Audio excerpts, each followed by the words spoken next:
Markets is like speed dating. You get your name across, you meet a Yeah. whole bunch of people, some work out, some don't work out, right? Going to a client's office is really, really pinpointed, targeted. You're investing time in building that relationship. Welcome to Global VID, a podcast about original TV and film productions and its international potential. I'm your host, Eric Y. Lapointe. Let's learn from each other and the experts within our field.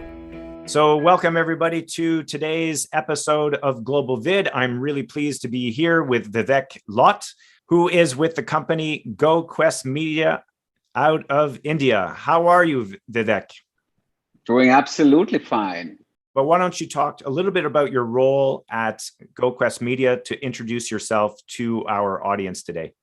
I run GoQuest Media, started it in 2013 with Jimmy George. We started that as a distribution company, only exporting Indian content, but now we focus on more global content.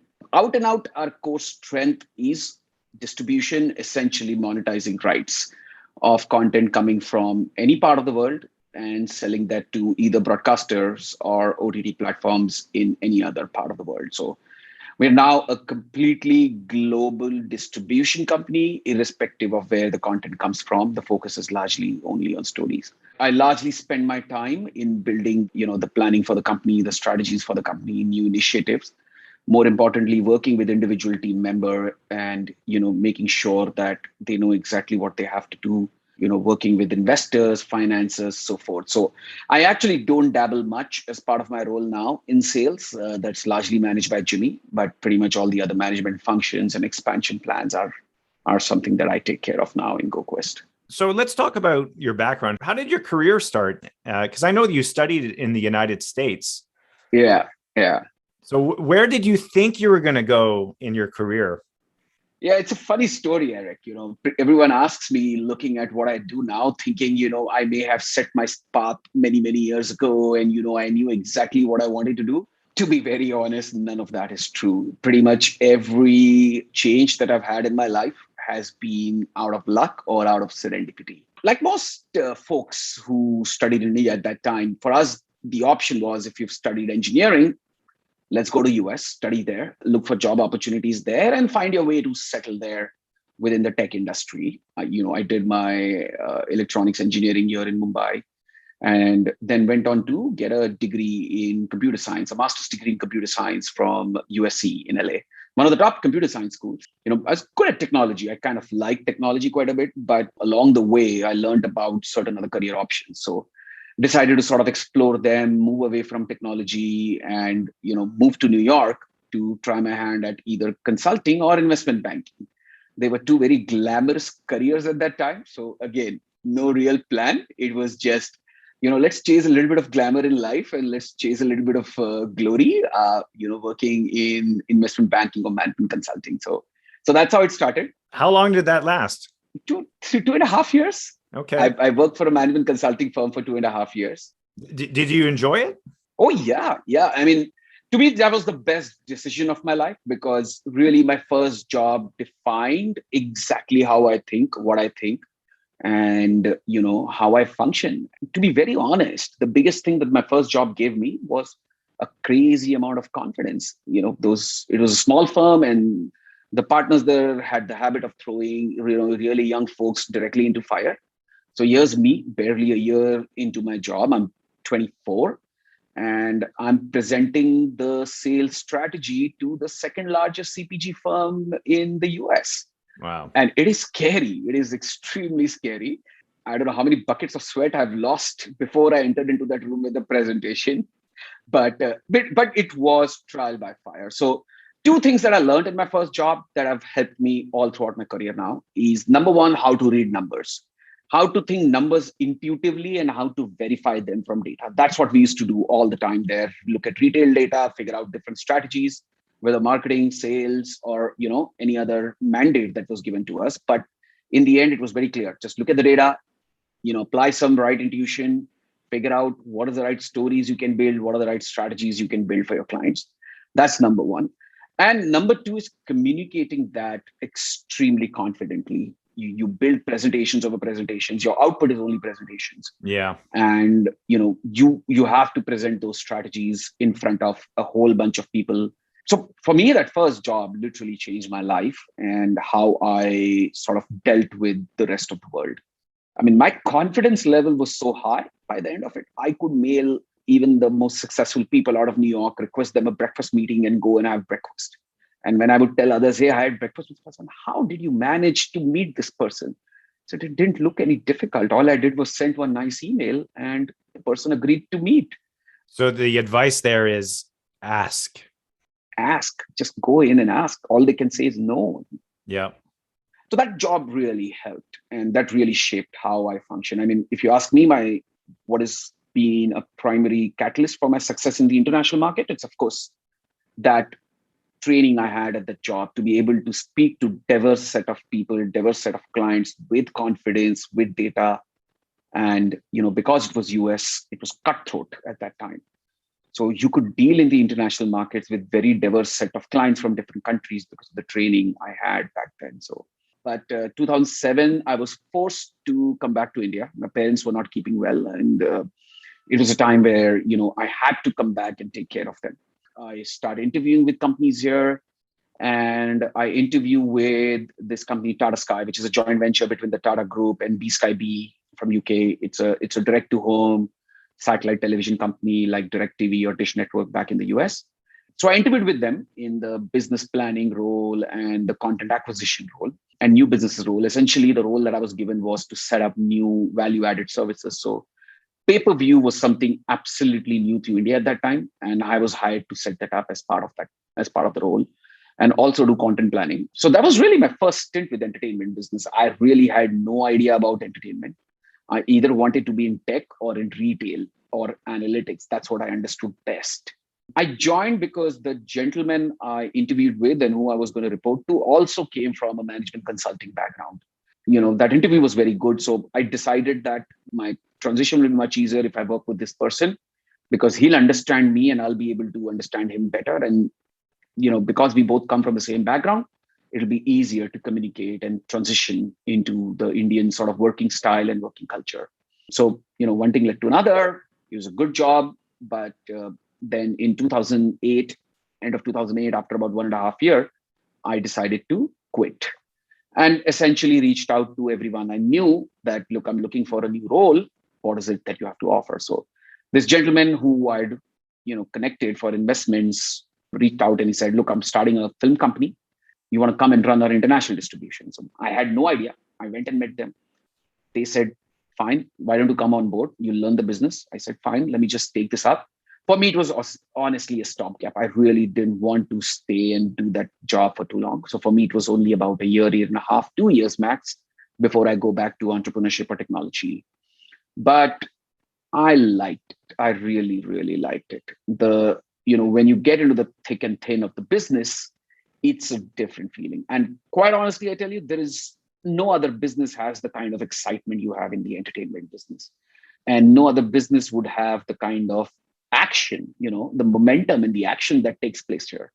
So I stayed for 3 years in that role and built out their international distribution business, built out third-party international distribution business, and did that for 3 years. But then I decided to start out on my own. They were more focused on doing production. Their plans had changed, and I was more focused on building a distribution business. I knew what the gaps in the market were. I knew how Indian content was getting sold. And again, when I put my management consulting hat and I look at how people are selling, what are the different ways they can sell that can make more money? And what are the mistakes they're doing when it comes to selling? So it was very easy to decode, once you have the basics in place. And all Jimmy and I had to do is start a company and focus on those basics. That's it, in a very consistent manner. It takes time for the results to show up, but you have to be consistent. It's almost like one of those habits where you keep doing, but the gratification only comes after many, many days. So essentially, yeah, that's how GoQuest started. And, long story short, we didn't look back. So that was 2013. And you mentioned you noticed the gaps in the industry. What were the gaps that you were seeing back then? And I suppose it would have been specific to Indian content. So many gaps, and not just specific to Indian content, but generally to the distribution industry. So one thing that we noticed was, why were people buying finished tapes. It was a very clear answer that, production and creative as a talent takes years and years to develop. It has to go through almost generational life cycles for an industry to get built up that can do creative and production well. And we went to countries which were buying content, and we realized that, people are not even trained to hold a camera. Forget writing, forget editing. And that's one of the reasons they are buying content from outside, is because they can't produce their own. Secondly, even if they have the capability to produce, they don't have the economics to produce their own. So it's easier and cheaper to buy secondhand content rather than make an original at that time. So that was one. Thirdly, we saw that pretty much all the content sellers relied only on markets. So if you meet someone in the market, you do business with them. If someone comes inbound to you, you do business with them. Otherwise, nothing. So, you have these clients and you have these regions. And, if I pick up, let's say, one country, take, for example, Indonesia, all I need to do is meet with, 10 to 12 odd broadcasters. Why would I want to wait for a market? And why would I want to wait for the hustle of a market to make those fees? It's easier for me to just fly, meet them. I'll get longer meeting times with them. I'll get more dedicated attention from them. And it also shows commitment. And we have quite a few examples. Just because we showed up at someone's office, they said, we'll give you a deal. Yeah. And it's true. How many countries did you visit in the beginning? In the beginning, about 8 or 9 odd countries. That's amazing. That's a lot. Yeah. So we focused a lot on Africa when we started, and we focused a lot on Southeast Asia. So Vietnam, Indonesia, Cambodia, Singapore, of course, is the hub, Malaysia, Myanmar. We've traveled all. Yeah, I think that's a great piece of advice and something that everybody can learn from here if they are planning on going to international markets. It doesn't cost that much more to take an extra flight. And so what I learned from other people in the industry when I started going to the markets was, if I was going to France or, South Africa is a great example, because in terms of Canada, you have to fly through the Netherlands. And so I made sure that I did a business trip in the Netherlands at the same time. And then you're right, you're meeting in the offices of the broadcasters. And rather than having a rush 20-minute meeting at a market where there's so much distraction, so much noise, and you have to rush off to the next meeting, you have these people in the room and you can have really serious conversations that build relationship, but also close deals. So if the new producers out there are listening to that, that's gold advice. Yeah, I think the ROI of a direct meeting is significantly high compared to ROI in the markets. Markets is like speed dating. You get your name across, you meet a whole bunch of people, some work out, some don't work out, right? Yeah. Going to a client's office is really, really pinpointed, targeted. You're investing time in building that relationship. So let's fast forward 5 to 6 years. So now you've built the company, and in 2019, you made the decision to focus, not exclusively, but focus the majority of your time on scripted formats. Right. This is interesting to me because I've had other people on this podcast talking about unscripted formats, and we all understand that concept. So please walk us through the opportunity that you saw back in 2019 and how that's evolving. To us, unscripted formats was actually a very good business. It is a lot of hard work at the beginning. It's a lot of hustle at the beginning. But if you crack it and you take it to production with at least one broadcaster and it does decently okay, then you have what I would call truly an IP in your hand, because all you are doing is renewing the contracts for that IP and collecting annual license fees every time you produce it. So we did that. We started with that. There was one complete year in 2017 and early part of 18. Our MIPCOM booths were only unscripted formats. That's what there was. There was no scripted formats at that time that we were talking about. But again, evolutionary changes. Early 2019, unscripted formats are selling, but almost 60 to 70% of the business was still controlled by the top network. So if a format is coming from BBC, it will sell very easily in Asia or Thailand or anywhere else. But if a format is coming from any other country, even if it's a paper format, very hard to sell. If it's a format coming from even, Finland, it's hard to sell. But it's a format coming from US, they'll lap it up. So We realized that we're trying to address only that balance 20-30% of the unscripted licensing pool. I'm not talking documentaries, I'm not talking other factual content, I'm talking simply game shows and reality format. So we realized, look, if that's the space, then and you have competitors like Hermosa and Global, are we really fighting within the right space? We are okay to take a niche, but we need to have a niche in a very large space so that when we expand, we have the opportunity to expand. It didn't look that way in unscripted. Secondly, we were a little distracted. We were doing some good business out of Southeast Asia. So for us, at the time, the decision was very clear that do we chase the money or do we chase strategy? To be very honest, at that time, we chose to chase money, which was immediately available. We didn't chase any long-term strategy at that time. Was it a good decision to be in hindsight? I actually don't know. We haven't gone after the money at that time. We probably wouldn't have the amount of cushion we have to survive the pandemic.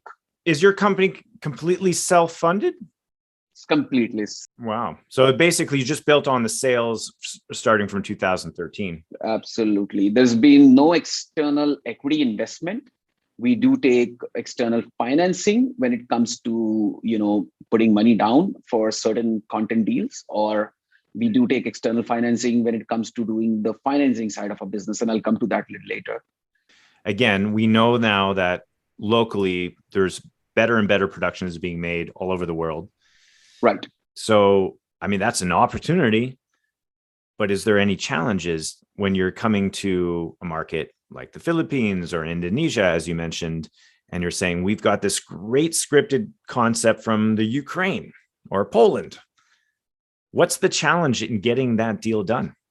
The challenge varies from country to country. The problem with some of the traditional countries where entertainment is not really a very, very strong business yet, they don't understand copyright. They don't understand IP.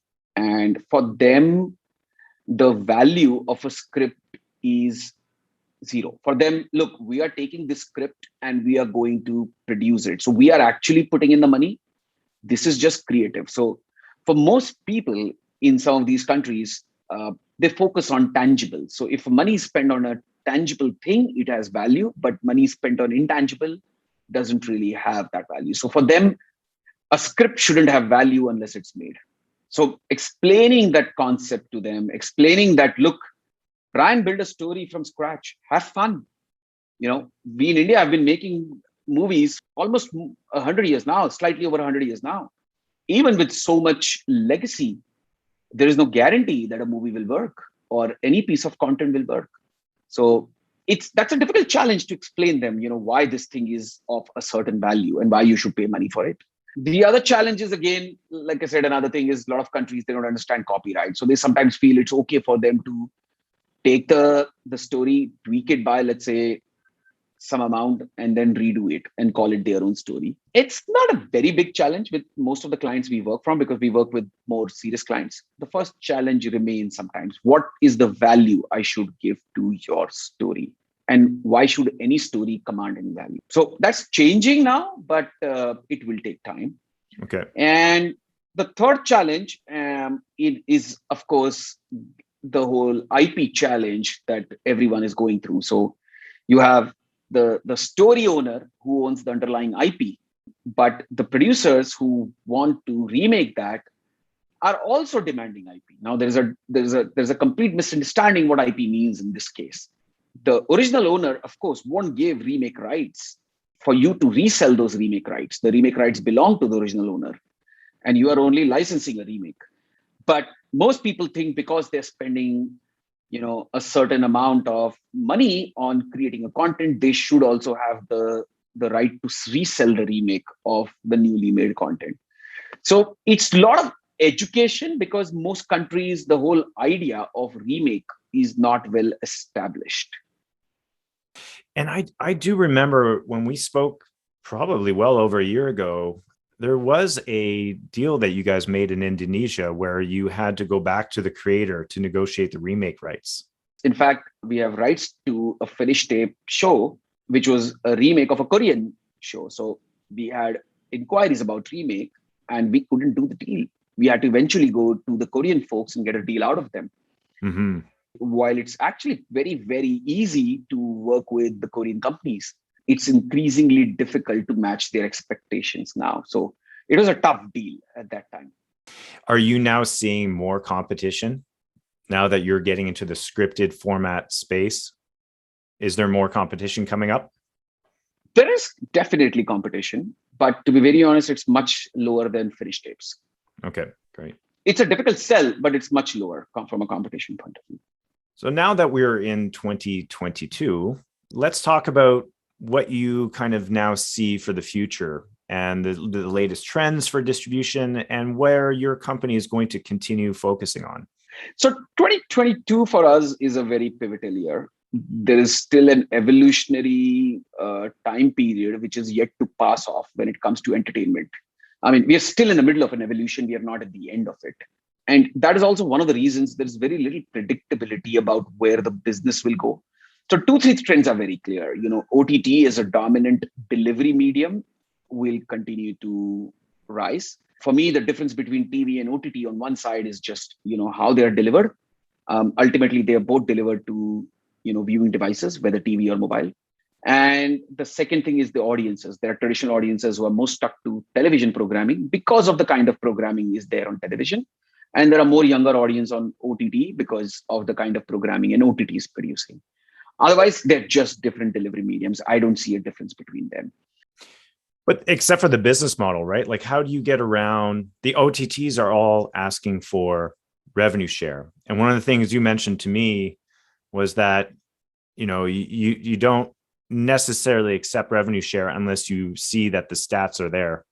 So how do you work around that point when it seems to be a non-starter for these companies? Like they do not want to explore anything but revenue share.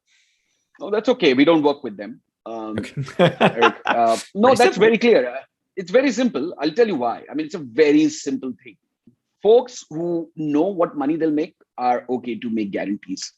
You go to any market, you talk to any content seller, they'll tell you basically folks who are asking for revenue share mostly don't know. You ask them for any projections around your show, they have no idea. Yeah. Everyone just say, look, whatever it will perform, it will do. So I tell everyone straight up, look, if you don't know what my show will do in your business, how will I? So I don't want to do experiments. I'm not here to run experiments. I have a value of my time. So if you need my time, then you need to pay me. Otherwise, there is no point. I'm not taking punt on something that I don't know. Either you become big or, we don't do any deals together. So it's a very clear mandate. I think revenue share deals are a complete waste of time unless the platform or whoever you're talking to have proven themselves. And we've had success there. There's not a problem. Well, I was just going to say here in North America, we are past that point now where everybody is already watching OTT versus traditional television. TV, correct. And the reality is you can make money off of all these AVOD platforms but it might not necessarily be the case with all the new up and coming OTTs all over the world. Right. Where it might even be that you end up kind of bankrolling them by saying, here's free content and hopefully I'll get paid in 2 years. The people are doing that to get visibility.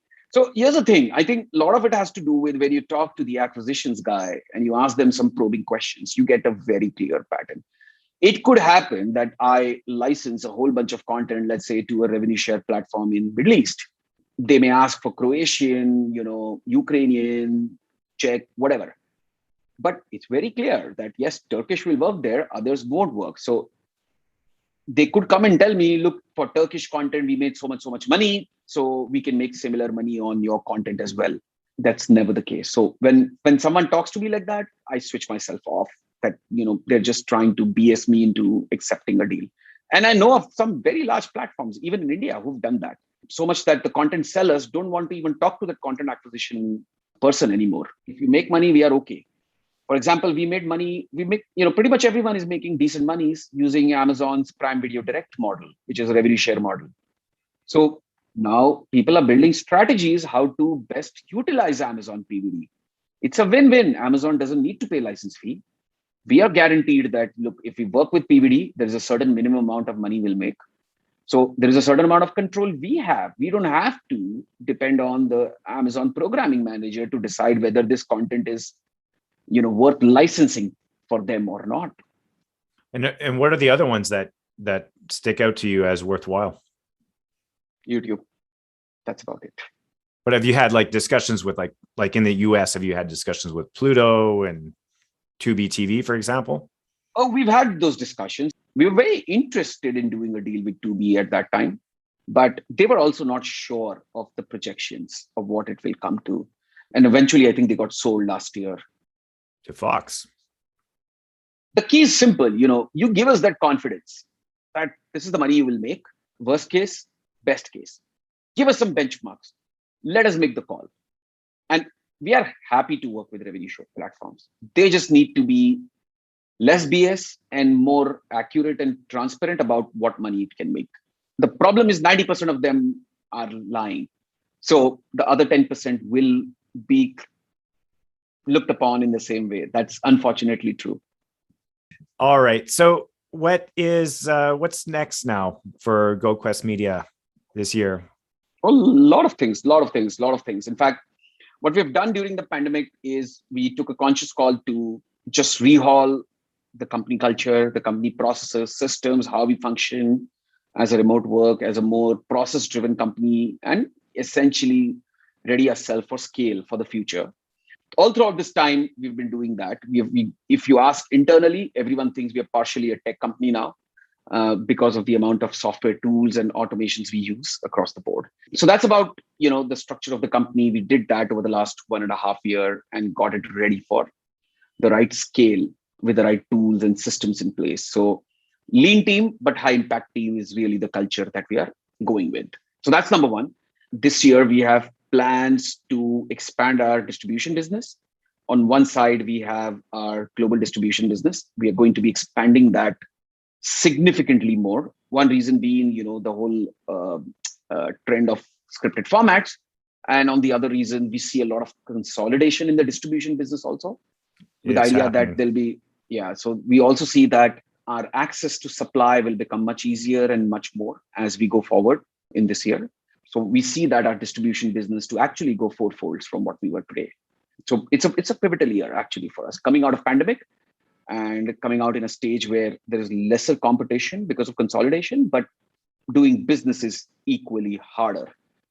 So it's an interesting problem and a challenge to solve for us. But I'm confident. I mean, we've broken down things to human psychology on how to push content, how to present content, how to write our log lines down to detail.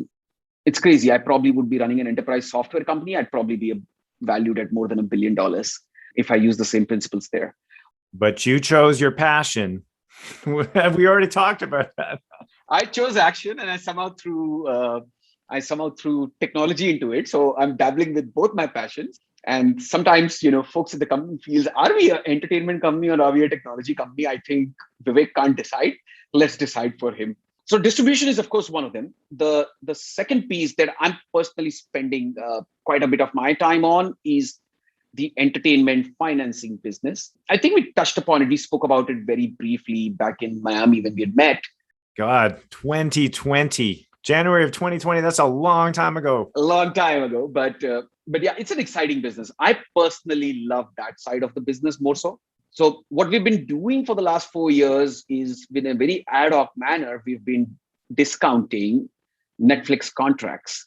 Essentially, what that means is if Netflix payouts are happening in installments over a year, we advance the money to the producers or the content owners at a discounted price, and we collect those installments from Netflix. It's almost like lending. Yeah, you're becoming a gap financing company. You would call it less of a gap financing. You'd call it more invoice or contract discounting. It's a confirmed revenue stream. It's a confirmed contract. And the money is short to come if certain 2 or 3 obligations are done. So all we do is, for let's say a $100 deal, we end up giving the producer, let's say $85 advance, and we collect those $100 in whatever installments Netflix is giving us. That's something that I've been doing ad hoc for the last 4 years. And we are going to double down on that business even more in 2022.